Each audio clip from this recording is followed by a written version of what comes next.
Wish you very very happy birthday দাদা। এখন রাত 12টা বাজে।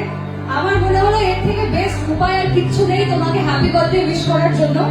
আর কালকে আমি কামাখ্যা যাচ্ছি, তোমার বার্থডে, আমি পুজো দেবো কালকে কামাখ্যাতে সকালবেলা। আচ্ছা, আমি তো যাবো, সকলকে একটু এই সেটটা দিয়ে দেখিয়ে দাও। আজকে হেকড়া আঞ্চলিকরা মরশুমে সবাই দাদার জন্য একটু হাই করতে আর সবাই মিলে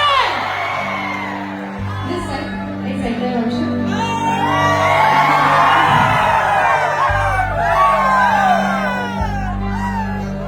আচ্ছা, এবার ক্যামেরাটা একটু আমার দিকে ঘোরাও।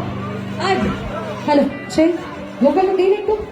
এই গানটা যারা যারা জানো তারা সকলে আমার সাথে একটু দুটো লাইন গাইবে দাদার জন্য।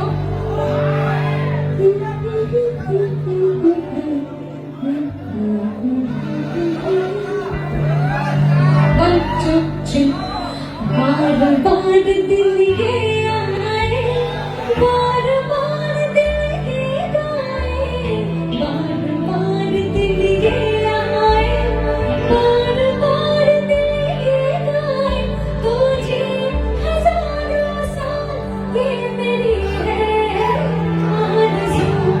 Happy birthday to you, happy birthday to you, happy birthday Zubinda, happy birthday to you। সবাই মিলে হ্যাপি বার্থডে হয়ে যাক দাদার জন্য। Thank you so much. চলো দাদা, আমার এই ভিডিওটা সোশ্যাল মিডিয়ায় থাকলো। প্রত্যেক বছর তোমার জন্মদিন আসবে, হয়তো আজ থেকে 5 বছর পর আমি গান গাওয়া ছেড়ে দিতে পারি, বাট যখন যখন এই দিনটা ফিরে আসবে 18ই নভেম্বর, এই ভিডিওটা আমাকে রিমাইন্ড করিয়ে দেবে যে আজ থেকে এত বছর আগে আমি হেকড়া আঞ্চলিক রাষ্ট্রের মঞ্চে ছিলাম এবং সেখানে এতগুলো মানুষ মিলে তোমাকে হ্যাপি বার্থডে উইশ করেছিল। অনেক ভালো থাকো, সুস্থ থাকো, তোমার